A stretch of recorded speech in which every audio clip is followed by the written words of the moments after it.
And so yeah, he was all. And that's what I mean by, like, you know what I'm saying? Addiction is real, bro. Like, this shit is real, bro. Once you get hooked on to something, bro, it's just like you can't stop. I'm keeping the eyes on you.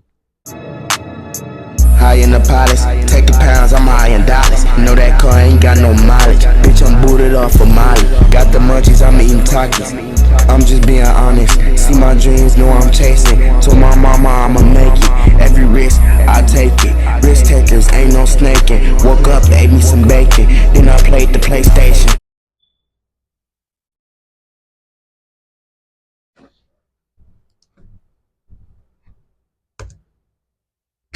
Look at you, Jake. Thank you. You look amazing. Tap in, man. Yeah, it took a lot of work. It's been 2 years since you were here. What's up, y'all? Y'all tap in. Last time you were here, you were struggling with fentanyl, right? Yeah, very heavily. I was doing, What's going on? I think, multiple grams a day at some points. Like, obviously, or when I didn't have enough money, Get this motherfucker busting, man. I would be in withdrawal or whatever, and I wouldn't be able to get as much. But I think at my height, I was doing like this motherfucker busting. Estimated about 2 grams a day. I would go through about, no, that was wrong. About 10 grams a week. So that was a lot of money, quite a bit. But yeah, I mean, yeah, I was doing pretty bad.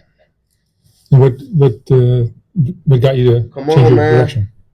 Tap in. I didn't want to for like the longest time. Like I really just I mean, part of me wanted to, like, obviously, like, I didn't want to live the way I was living, but I wasn't gonna stop, like, for no one. I wasn't gonna stop, like, for any reason, really.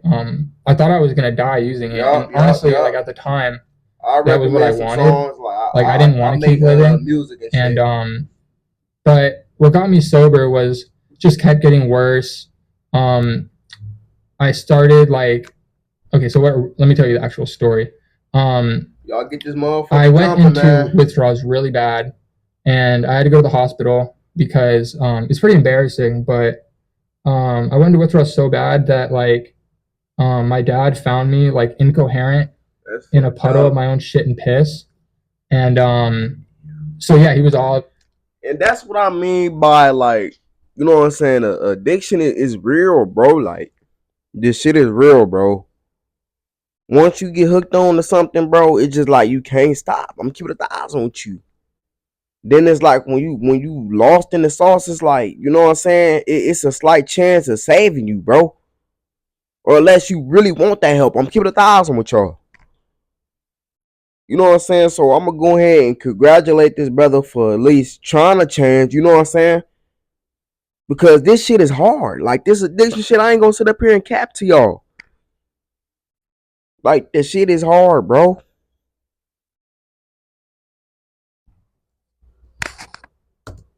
Like, okay, you need to go to the hospital. And so I went to the hospital. I was in there for like a week, and then this is when you were going through withdrawals. Yes, I went in for withdrawals, and then I just started giving me Suboxone. I got out. I relapsed like immediately. I think it was the same day. I'm finna be on here for 2 hours. What's going on, Ken? So the same thing happened. I ran out of money. I went to withdrawals pretty bad. What the fuck, Addy? And then I went. Adam, however the fuck you pronounce your name. In the hospital a second time, and what's going on? My parents told me like, okay, you're gonna go straight from the hospital to rehab. And obviously, I didn't want that like at all. I just wanted to keep using fentanyl. What's going through your mind at that point? That you're just so self-destructive. Shit, the drugs, bro. When you, like I said, when you so gone, like, lost in the sauce and shit, bro, it's like that's the only shit that's on your mind, bro. You gotta understand, like, you know what I'm saying, by you taking it so much, it done took over your motherfucking body. Kill the thighs on you, so that's all you know. You know what I'm saying? That's the only thing you know to really turn to help cope with your pain or whatever you dealing with. I'm keeping the thighs with y'all, bro. I'm not lying. Like, this shit is real, bro. Like, this addiction shit is real, bro. And that's why I tell people all the time, like, you know what I'm saying? Get yourself some help, bro. Like, seriously. And I'm not trying to be on no funny shit. Like, You know what I'm saying? Because motherfuckers die off of this shit. Keep it 1,000 with y'all. Motherfuckers dying left and right. You kill yourself. Y'all tap Yeah, I am 100%. I'm trying to kill myself. I didn't want to live. Come on, at the time, I didn't. You know, it's really sad because like I had friends that have killed themselves, and like I've seen how it affects people. Come on. And I didn't care about how it would affect my family because I was just in so much what's pain. going on, bro? Do you think that was your brain chemistry that was just making you act that way, or was it something going on in your life that caused it? Or I think it's both for sure. I mean, I've been diagnosed with depression, but like now. You see what I'm saying, bro? And it's like when you know what I'm saying, when you in them circumstances, it's like you really ain't got shit. It's like, what the fuck? Who can I turn to? Who can I talk to about my problems, bro? Because ain't nobody gonna be willing to sit down and really listen for real. So it's like that drug is like, you know what I'm saying, some sort of relief, some sort of cope. I'm keeping 1,000 with you, bro. You feel me? Like this shit is for real, bro. This shit ain't a game. I would say, without depression. I think a lot of it was circumstantial. So what were the circumstances that were so terrible? I was extremely lonely. I would hang out with friends very rarely. And I mean, I didn't have a girlfriend, and then that's like a really shallow reason, but like I was pretty lonely, and I was so used to having a girlfriend. You don't kill yourself over that. You just get a girl. Exactly. Yeah, but I was so used to just like treating my pain with drugs. Like it's all I've done since I was like 13. Bro. It's the way I handled things. So like that was what I thought to do. What's up, Maggie? Like last time, you know what I'm saying? As soon as we broke up, I just went straight to fentanyl. Send some gifts, send some beans. What's going on, yeah. So to get back to the story, jumping, man. I went to rehab. Hey, y'all go subscribe to my channel, Hotboxing with Terrell. Upload every day on my channel. Just click search Hotboxing with to see how much you can get. You answer 4 simple questions, and it only takes 30 seconds. If you just got hurt by a driver in the last year, you might be owed money without even knowing it. You could get thousands, maybe even more. Click the link now to find. I was in withdrawal at the rehab, and like they weren't giving me any Suboxone for it or like anything. So like once I got my phone back after like 5 days, which I think is a terrible way to do it. I don't think you should give them their phone back, to be honest, because I got picked up immediately. I had someone I knew that was in the same situation as I was pick me up, and I kind of fucked them over. Like I asked for a certain amount of money for a certain amount of Xanax. I got half the amount of Xanax. I gave them most of it. I kept some of it, and then I got fentanyl with the rest. And that night, my parents were extremely worried. Like, they didn't want me to go home. Right here, I'm only here for 2 hours. I didn't care. I just wanted to get high. Talk to me. I'll talk back. And so I got my fentanyl, and I went to my house using the excuse that I can't see my cat. And I came to the door and I told my dad, like, hey, like I already have fentanyl. Like I'm gonna either use it in the house or I'm gonna use it outside of the house. And very luckily, who the fuck can you really turn to? Think about that. Then it's like, you know what I'm saying? Even if you do, it's like motherfuckers not really, you know what I'm saying, thinking of it like that, like you ain't really going through shit. Motherfuckers just brushing it off. I'm keeping 1,000 with you. Motherfuckers don't really know what's going on for real until something really happened. Till it's over with. Listen to your boy.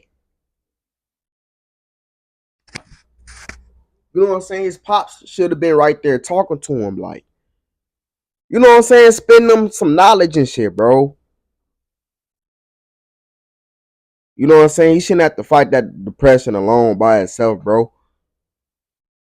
Keep it 1,000 with you. Then you gotta, you know what I'm saying, find drugs and shit and help. You know what I'm saying? That'll cope with your shit, bro. Help with your pain and shit. That's what you gotta turn to. Come in the house because it would have been extremely bad if he didn't, because I overdosed that night and my heart stopped and I went blue. And my dad had to do CPR on me. My mom had to call the ambulance. I can't imagine how traumatic that was for them. I feel terrible for your parents. I can't even imagine. I feel so bad that I did that to them. But, so I went to the hospital again that night. Got out, relapsed the same day again. Y'all get that motherfucker. I didn't want to stay sober whatsoever. So I would just tell the doctors like, yeah, I'm gonna stay on Suboxone. I'm gonna not relapse. I'd get out same day I'd relapse. Send some beans, man. Send some beans. So I just kept going on like that for a while, and then I went to the hospital again, and for same thing for withdrawals, and when I got out, like my dad had decided like, oh, I'm gonna take you on a road trip, so like I wouldn't be able to access fentanyl, and so we said we were gonna. Like, and the crazy part is like, you know what I'm saying, the shit daily, not saying like, you know what I'm saying, like all drugs ain't cause it is, but bro, then you sit up here taking them on trips to try to like, you know what I'm saying, get them away from that shit, but it's like, bro, he could still access that shit up there or wherever he at. I'm keeping 1,000 or wherever you finna take him to. Motherfuckers can still access that shit. You feel me? Like that shit is everywhere. It's not just in one location. Y'all gotta understand that, like, all these hoods and all these projects and shit, you know what I'm saying? It look the same. You know what I'm saying? Like, the only thing different is the people, bro. You're going through the same shit. I'm keeping 1,000 with you. So that's what motherfuckers don't realize and understand. Like, this shit is everywhere.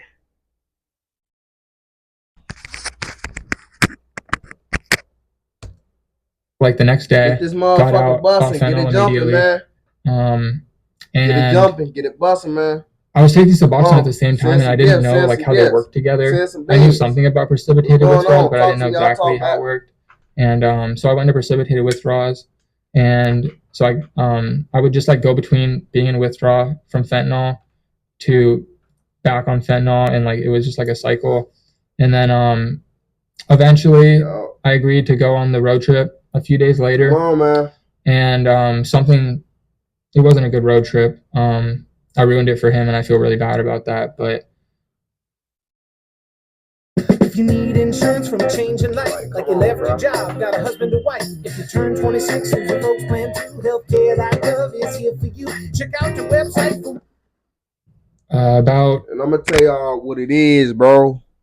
You know what I'm saying? His pops, like, by him taking him on that trip and shit, he thinking he could solve his problems. Like, you know what I'm saying? By taking him away from that shit. But like I said, at the same time, you gotta understand that shit is everywhere. That shit ain't hard to find, bro. You can still access that shit. I'm keeping 1,000 with you.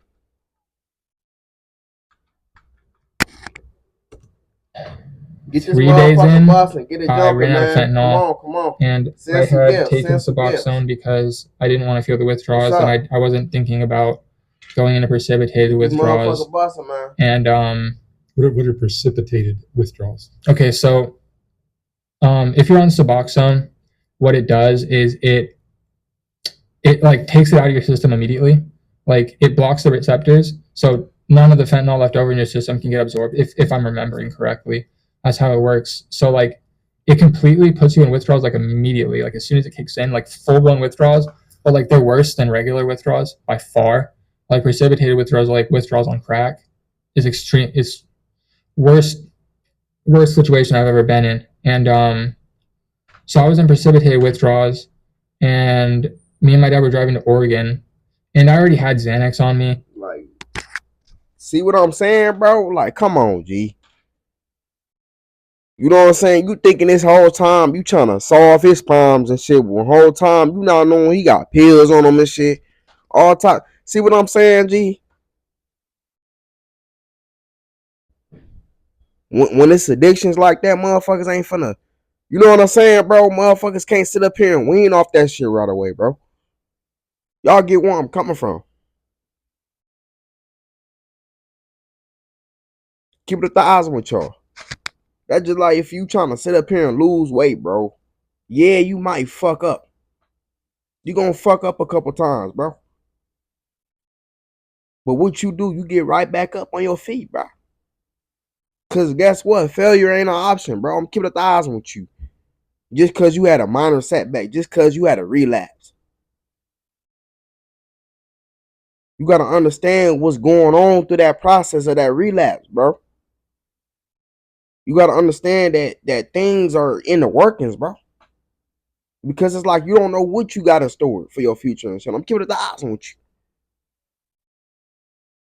Sometimes people got to go through shit to realize and to understand, bro. Some people wouldn't be where they at today. I'm keeping it 1,000 with you if they never went through that situation. I'm keeping it real with y'all. Y'all get this motherfucker busting, man. Y'all get it jumping. Get it jumping, man. Send some beans. For real. Like, because I knew eventually this was going to happen. And I wanted to, like, mitigate how bad it was. And I couldn't find the Xanax. So, like, send some gifts, man. I had my dad look for it for me because I was just, like, in such a frenzied state that I didn't really want to, like, take my time and look for it. Come on. And he found it, and I asked him to give me, like, 8. And he was like, no, I'll give you 2. And we started arguing about it because I knew that 2 wouldn't do anything for me because that 2 is what I took on a regular night when I wasn't in withdrawals. And 8 would, like, make them manageable. Yeah, bro. And we started arguing about it, going back and forth, and I got suicidal. And also I was, it was manipulation, trying to get him to give me what I wanted. Like, I can see that now at the time. See what I'm saying, bro? Like, when you so lost in the sauce, bro, it's like now you feeling for it. Now you want it, bro. Now you need it to support your habits and shit. Now, you know what I'm saying? Then you get to flipping out. You get to acting outrage and shit because you ain't got it. I'm keeping it 1,000 with you. That's where them withdrawals come into play. That's what he talking about, bro. I was just thinking of what I wanted, but man. Send some gifts. I told him I'm going to kill myself if he doesn't give me the amount of Xanax I want. Yeah. And he just stared at me, and like, so I got the knife and I put it up to my throat. And he wasn't, like, he was just slowly walking towards me. So like, obviously, like, I wasn't going to kill myself that way. So I just like slit my throat like a little bit. Like, there's a scar there now, just to show him like I was serious, which I kind of wasn't. Send some bangs, and man. Send some bangs. So he just kept walking slowly towards me. And at that point, I think I did decide I really wanted to die. Like, so I like dove for like the knives. Yeah, because it's like at that point you feeling like you ain't got nobody, bro. You feel like it's just you, yourself, bro. You know what I'm saying, bro? And that's how bro was feeling. I'm keeping 1,000 with y'all.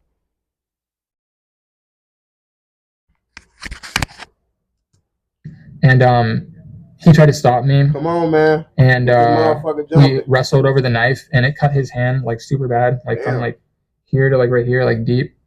So he called the cops, and they came. And luckily, I was in Oregon, because if I was in a red state, I think I would have been completely fucked, like drugs wise, in the whole situation. Bro. I don't think they would have taken it the way they did. So I was completely honest with them. I told them exactly what happened, because I realized like how bad this would look for me if I came out and like wouldn't say a word and my dad's hand is just sliced open. Bro. And so they took me to the hospital. They were trying to admit me to like a psych ward, and I just said I didn't want to kill myself over and over, and they let me out the next morning. And so my dad had been there all night getting his hand stitched up. And he, when they told me I could leave, I got my clothes back, I got my phone back. So I called him, and he was just like done, like fully done. Like he was just gonna leave me there, and that's like understandable, honestly. But he was just gonna leave me there, and so I convinced him to pick me up, and he did. And he wouldn't say a word to me. He just get it busting, man. Send some bangs, he just drove like home. Send some bangs, and man. I called my mom. Send some bangs, and send some gifts, like they man. talked, and my dad was like, "You're going to rehab, or you're gonna be homeless." And I was like, "Fuck, okay." And I found a way to, use again. I told them like, "Hey, I'll go to rehab if you let me do fentanyl for 10 days." And with some arguing back and forth between my mom and my dad agreed. And you see what I'm saying? Why would you agree to support your son's habits, bro? Like, that's not okay. That wasn't good, bro. That was bad parenting on your end. I'm keeping 1,000 with you. I don't give a fuck how mad he is, how angry he get. So fucking what, bro? That's a L parent in my book. This motherfucker really sitting up here saying that his dad let him sit up here and do fentanyl for 10 days before he go into rehab and shit. Like, you supporting your son habits? Like, what type of shit is that? Seriously, what type of shit is that, bro? Nigga, you was supposed to be against that shit. Fuck is you talking about? Like, what the hell? Yes, that was an L when you're in. Fuck is you talking about? And get this motherfucker jumping, get it busting, man. So I used fentanyl for 10 days. Send some gifts, we went to Texas because that's where I went to rehab at. That's where I'm staying now. What's going on? About the second day I was there, I think my dad told me, all right, we're going. So I agreed to go after some back and forth. And so I went there. It was about an hour and a half drive, I think. I just fentanyl on the back of the car as soon as I got in the car, so I just slept the whole way there. It was my dad and my aunt, and they dropped me. I've been on Big O Live and shit, bro. You know what I'm saying, for the last 3 or 4 days. Y'all let me know if I should start my Twitch or what other streaming platform I should be on. You know what I'm saying? Because I've been hearing some bullshit about Twitch, I ain't gonna lie. But y'all comment down below what platform I should use to stream and shit. Keep it 1,000 with y'all. Like, I would stream on YouTube, but I just feel like, you know what I'm saying, like the quality and shit, I don't know. It's just something about streaming on YouTube I don't really fuck with. Feel like it be like lagging and shit. Keep it 1,000 with y'all. Get this motherfucker busting, man. Get it jumping. They were crying. Send some beans, send some and gifts, I was just man. Emotionless because I was on Xanax and fentanyl. What's going on, man? Oh, and also I did like multiple grams of fentanyl in the back of the car when I got there in the parking lot. Some beans, man. So I went through the what's going on through the process to like get into the rehab. The admittance process, and I did that, and I went to rehab and slept the first night. Second morning I woke up, or first morning I woke up, I was in withdrawal already, and so I went through that process. The withdrawal process. They gave me Suboxone, I think the third day, because they didn't want to give me precipitated withdrawals, and it didn't really help much. Maybe like 10%, and then they upped it. Maybe like 20%, they upped it. I think it was about 45%, and so I made it just to where I could manage it. They at that rehab they wanted you to feel it. I think that's a good thing. I don't think you should completely not feel it, because you have to remember like how bad it was. Y'all get this motherfucker, and you don't want to ever go back there again. Send some gifts. Send some beans, man. So talk to me. I'll talk back. Once I got out of detox, talk to me, I started working the program. At first I wasn't planning on taking it seriously, but on the second day I was there, it might have been the third, I was feeling pretty bad withdrawals. Someone sat me down. I really appreciate him. If he sees this, I appreciate you for sitting me down and being like, hey man, like I'm 20 years older than you. Like, I wish I took it seriously when I was your age. I was in the opposite situation. And to that dude who sat him down, bro, and talked to him like a man face to face, you know what I'm saying? Like, that's what's up, brother. I ain't gonna lie to you. Keep it 1,000 with you.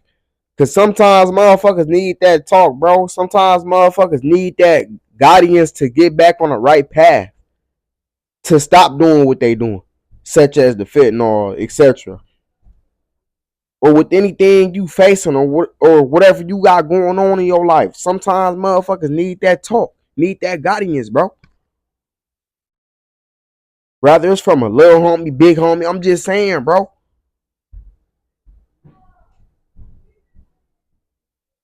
You know what I'm saying? Like, you ain't never too old to learn something, bro. To understand something, bro. Keep it 1,000 with you. Y'all get this motherfucker jumping. Get it busting, man. Send some beans. Send some gifts, man. Y'all subscribe to my YouTube channel, Hotboxing with Terrell. You know what I'm saying? I'll be dropping every day on there. Back to back. You know what I'm saying? I flew to California, and I went to rehab, and I didn't take it seriously, and here I am again. And he talked to me for like 45 minutes, just like telling me like, take it seriously, care about your family, like how the people in your life are affected by this, like don't hang out with the people that don't take it seriously here, all this stuff. And like up to that point, I hadn't gotten like a stern talking to really about it. Like, everyone was kind of like somewhat coddling me. And I needed that. And I started thinking about it. And once I got out of withdrawal, I started, doing the rehab stuff, taking it seriously. I found my higher power, which was crazy for me because I wasn't very religious at that point. I was not religious at all. Right. So I found a higher power. I connected with it. I started working the steps. I finished the 12th step like right before I left. Man, I'm proud of you, Jake. I ain't gonna sit up here and lie to you, brother. Like, I'm not even trying to be on no funny shit or none of that, because you know what I'm saying? Sometimes it takes an encouragement, like I said, bro, to get on the right path. I'm keeping the eyes with you. So salute to you, brother. Keep doing what you doing. Don't fall backwards, bro.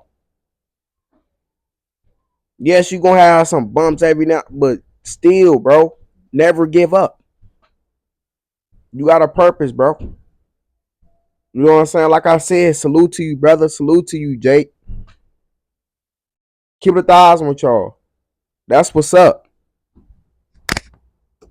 Y'all get which was 3 months. I was in there for 3 months. Send some beans, man. And I'm very happy I stayed for 3 months because it took some convincing, but I think it was necessary. And so I got out. I met some good friends there. I got out. I went to sober living. It was a very strict sober living. I didn't have my phone for the first month either. I had to do some stuff like there was a 3-house system. There was in each house I had to like meet the requirements to move to the next house. So I did those. I started going to meetings. At first I was going to meetings every day, and then slowly as I progressed through the houses, there was less and less meetings required. So by the end, I think it was 1 meeting required. And so I was just doing that, and then I graduated and I moved to a step down sober living. And yeah, that's what I've been doing. It's been rough. It's been really hard, actually, probably the hardest thing I've ever done in my life. But it was so worth it. Like the first family day I had at rehab, my family was sobbing, like absolutely sobbing, like in hysterics. Because like that's the first time they've seen me doing good since I was like 12. And even at 12, I wasn't doing good, but like, genuinely good. And like they thought I was gonna die because I'd overdosed like quite a few times at that point. Right. So like obviously like that's an extremely emotional moment for them. And yeah, like bro. I'm just so happy with my life now. Like it's definitely the happiest I've ever been. Like obviously sobriety. You gotta understand, brother. Like it feel good to change, bro. And don't let a motherfucker steer you wrong, bro. Don't let a motherfucker tell you, you know what I'm saying, there's something wrong with change, because it ain't. Like I say all the time, the street shit ain't it. Tell your homies that you getting a 9 to 5. And see if that's your real homies. I'm keeping 1,000 with you. See if they support you. If they don't, they not your homies. I'm keeping 1,000 with you. I can't even get my words out. I'm keeping 1,000 with y'all. Them is not your real homies, bro. Remember, ain't nothing wrong with change, bro.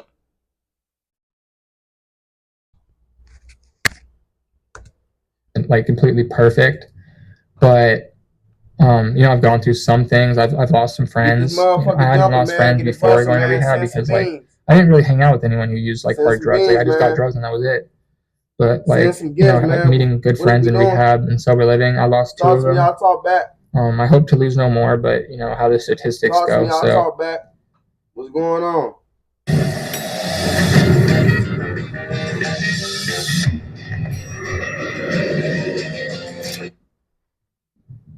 Do you feel stable now? Very stable. Definitely the most stable I've ever felt in my life. I don't even, I was taking meds at first, but eventually, like, I was taking them not on such a regular basis. I would forget to take them. And I realized, like, hey, I don't think I need these. I don't think anyone should get off their psych meds like that. I think it was a bad idea, but, it worked for me.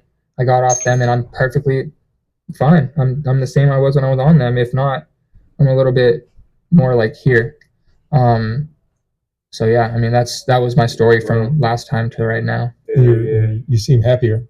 Oh yeah, this is the first time I've been genuinely happy in my life. Up, bro. At least like, I mean, even when I was on drugs, like there was times when I was happy, but it wasn't genuine. You know, it was like caused by the substance. So yeah, I'm really happy now. Jumping, man. Get it busting. Looking back at your past years, what do you see about your state of mind? You're thinking.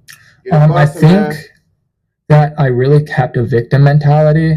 Like I felt so bad for myself, and something I realized in rehab was like everyone here has gone through the same or not worse shit than me. Yeah. And it really put it into perspective for me. Like I felt so bad for myself like every day. Like, cause it's like you got motherfuckers who offer that powder, bro. You got motherfuckers who offer that meth, bro. You got motherfuckers who offer that etc., bro. You got motherfuckers who offer pills. You got motherfuckers who offer angel dust, bro. And the list goes on and on, brother. So yes, you not alone in this shit, bro. Keep it 1,000 with you. Thinking like how could God let this happen to me? All this stuff, and like like everyone's gone through shit. Like I've gone through some pretty intense stuff, but a lot like 99% of the people in rehab I was with had also gone through pretty intense stuff, if not worse. Bustin', man. So I think the perspective change is what really helped. I stopped looking at myself as a victim and looking at myself as blessed, because we had to do a gratitude list every day. So I realized like how blessed I am to like get this opportunity, and like to have loving parents and like a sister who's like always supported me, and good friends. And your family seems great. And see, that's what I'm saying, bro. Ain't nothing like support, bro. When you got that, bro, it's like, you know what I'm saying? You feel great, bro. Keep it 1,000 with you. Even though it's up to you on you wanting to change. You know what I'm saying? Just cause a motherfucker say, oh, I want you to change, don't mean that motherfucker gonna change. They gotta change for themselves. I'm keeping it 1,000 with you, bro. You know what I'm saying? That's like, you know what I'm saying? A motherfucker that keep doing shit, they gotta hit their head to learn. They gotta hit their motherfucking head, bro. Keep it 1,000 with y'all. Yeah, yeah. My dad took a long time to like finally be like, we're done. And to be honest, like I would say I wish he did it sooner, but like like I think it happened exactly the way it was supposed to. I'm really happy with my life right now. And I think if it happened in California, it wouldn't have been the same. Like I'm happy it happened exactly the way it did. But yeah, my family's been amazing through all this. What do you think the original cause of all of this self-destructiveness was? I think, I mean, it was a few things like, like I have depression and I have trouble socializing. Right. And type shit. It was, but as an addict, like something they say is like I never felt comfortable in my own skin, and when I used, like I finally felt like I could live. Told you, bro.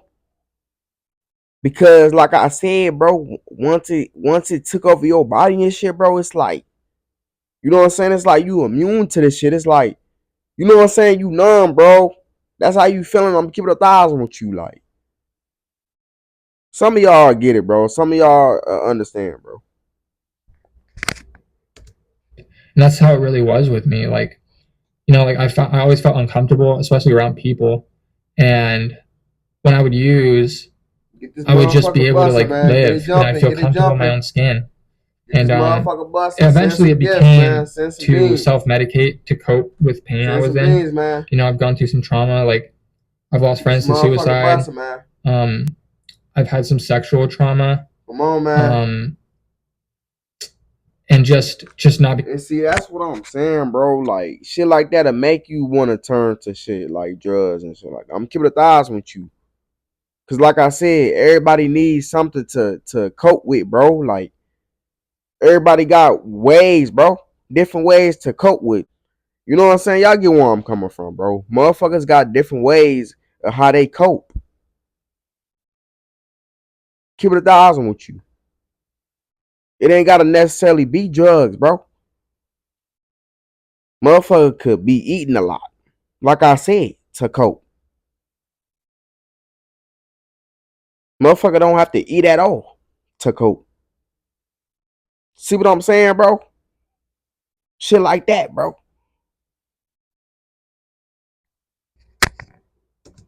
Happy kid. So like there was quite a few reasons, but I think the number one reason is because I'm an addict, and that's just what addicts do. Were there addicts in your family? Yes. Yeah, and it's like. Get ready for an in-demand career with Penn Foster's online healthcare programs. You can choose from. You know what I'm saying?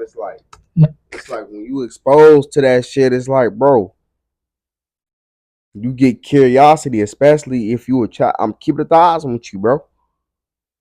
So he was probably like a shorty when he was like, you know what I'm saying, exposed to this shit. Y'all heard what he said? He was like 12, 11. See what I'm saying? Seeing his uncles do it, his mama do it, his auntie probably. I'm just giving names. I'm keeping the eyes on y'all. My dad's side, but on my mom's side, both of her brothers have died of the addiction. Like, come on, man. One brother died of a heroin overdose, and her other brher died of alcoholism-related complications. What's going on, bro? So I'm really happy that I didn't, end up that way, because it sucked. Looking back, like obviously at the time I probably didn't think about it, but looking back, it sucks. Like that I did that to my grandparents, having them have to see me go down the exact same path that their two sons did. I can't imagine what that did to them either. So, yeah, I'm just really happy that I get to make them proud finally. I'll ask you two questions. You can answer them like as one, or you can choose which one to answer. What advice would you give to somebody who's going through what you're going through, or what advice would you give to a family of somebody who's going through what you went through? Okay, so to someone going through what I'm going through, I would say to, just give it a chance. Like, give sobriety a chance. Like, I think, like, like at the end of the day, like you can always go back to using drugs.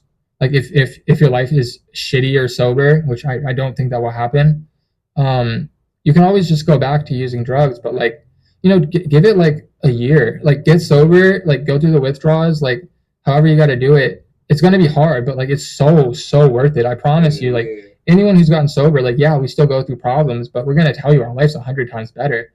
And so give it a chance and just see where your life goes. Like, I think like you'll be very pleasantly surprised with where it ends up. And then for a family, I would say, support them emotionally, but don't enable it. Like, if they're living with you, as hard as it is, like, obviously if they're a minor, it's different, but I would say as hard as it is, like, tell them like, hey, you can't be using drugs in my house, and if you want to get sober, I'll support you, but if you don't, like, you got to do it somewhere else. And obviously I'm not an expert, but I think that's what I was talking to rehab. Like, you can't be a safety net for them. You can't support them. Like, if they want to go to rehab, yeah, be there for them, but like, see what I'm saying, bro? And I just got through saying all of that, and throughout this whole video, bro, I said, like, just cause you support a motherfucker and you want them to change, don't mean they gonna change. Don't mean they gonna get that support, bro. I'm keeping the thighs with you. They gotta want that shit, bro. That's just like a motherfucker who keep going back and forth to jail, bro. Keep the thighs on you.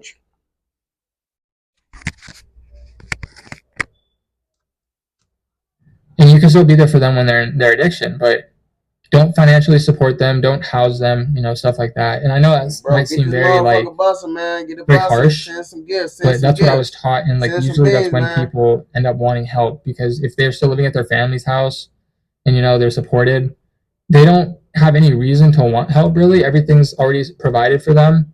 So like, why would they seek help when you have to reach rock bottom? So I think that's important. I think your rock bottom was pretty low. Yeah. What were you doing for money at your rock bottom?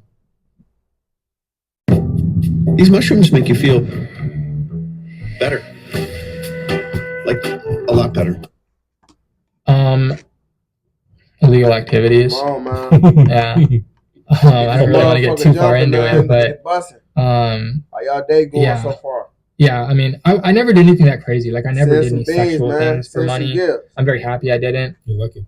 But like I think if I got desperate enough and I had no other way, it might have been something I did. Withdrawal's such a terrible thing, and I think a lot of people would do absolutely. Just to give a little perspective, what I've learned is when the withdrawals are so unbelievably difficult. Yeah. That you'll do anything. Absolutely. I probably would have killed someone. Yeah. Honestly, like if I knew I wasn't going to get caught, if I was given the opportunity to get well, if I ended this person's life, I probably would have done it. Like you said, I think people would do anything to get out of that because it's honestly the worst experience I've ever gone through in my life by far. Nothing is compared to it. I broke my leg and I broke a few bones. I would rather snap my leg in half than go through withdrawals 100% of the time. Really? Yeah. And also, after, when I was at my sober living, I crashed into a wall on an electric bike. My face got smashed in. I had to get facial reconstructive surgery, and there's a scar right here from they had to open my face up. When was this? It was in November, I think. So since we saw you last. Yeah. Yeah, when I was in sober living. And I didn't take any painkillers. For my face was smashed in, they had to do facial, it was like a dent right here in my face. There's a metal plate now. And they had to do facial reconstructive surgery and close up the wounds and all that. And I didn't take any painkillers. And I think that's talk to me, I'll talk back. It's not always the same for everyone. Some people can, I guess, but I think it's better for me that I don't. Just no drugs whatsoever. I take caffeine when I go to work. The reason I say I don't drink coffee is because I take a caffeine pill. It's just cheaper for me. And I vape and I smoke cigarettes, but I think it's a far better alternative. The analogy I came up with today actually is because it ain't hard. Fentanyl is a 50 cal, and cigarettes are like a BB gun. It's a really different comparison. Yeah, bro. But that's good, brother. That's good. Shout out to Jake, man. That's recovering fentanyl addict interview. Shout out Jake, like I said, bro. You gotta want that change, bro. Just because everybody supports you, bro, that don't mean that motherfucker. You know what I'm saying? Y'all get where I'm coming from. Just because you want a motherfucker to change, don't mean they gonna change, bro. They gotta want it for themselves. Keep it the odds with y'all. Just like if you believe in the motherfucking dreams, they gotta believe in their own dreams. They gotta want it, bro. They gotta grind hard. Just like with this YouTube shit, bro. I believe in my YouTube blowing up, bro. I believe in being the biggest reaction channel. I'm keeping it 1,000 with y'all, bro. I believe I'm gonna be the biggest YouTuber on this motherfucking platform, bro. I'm gonna be the biggest reaction channel. Best to believe that. And what I'm doing right now, I'm putting in the work, bro. Can't nobody stop me but me. Every day I'm dropping back to back. Don't nobody got the same drive as me, bro. But till next time, y'all subscribe to the second channel. It's called yoterrell reacting again. Fire ass content being produced over there. Y'all I'm disappointed, man. I love y'all and I'm gonna see y'all next one, man. I'm out. Second channel for life. Believe that, my nigga. It's a marathon. Y'all stay up, man.